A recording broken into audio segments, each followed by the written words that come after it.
ఆషాఢ మాసం సందర్భంగా గ్రామ దేవతల ఆరాధనతో ఆధ్యాత్మిక శోభ వెలువరిసింది. సంప్రదాయాలకు ప్రతీకగా మహిళలు అత్యంత భక్తి శ్రద్ధలతో అమ్మవారికి సారె సమర్పించి ప్రత్యేక పూజలు నిర్వహించారు.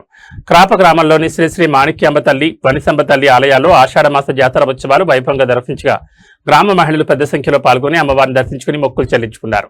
పూర్వీకుల నుంచి వస్తున్న సంప్రదాయాన్ని కొనసాగిస్తూ అమ్మవారికి ప్రత్యేక నైవేద్యాలు సమర్పించి గ్రామ ప్రజలందరి ఆయురారోగ్యాలు, సుఖశాంతులు, పంటల సమృద్ధి కోసం ప్రత్యేక ప్రార్థనలు చేశారు. ఇక్కడ ఎప్పుడు కూడా మా చిన్నప్పటి నుంచి కూడా ఆధారంలో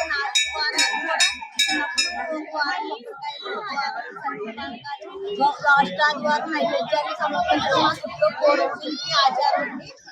ఈ వారం అయితే సారీ సమర్పించడం చెంతలకి ఉండాలి. మొత్తం ఆడపడుచు చాలా ఇది ఎప్పుడు నుంచో అనాదిగా మాకు వస్తున్న ఆధారం, కొత్తగా మొదలెట్టింది కాదండి. మా పూర్వీకుల నుంచి, మా పూర్వం నుంచి ఉన్న ఆచారం.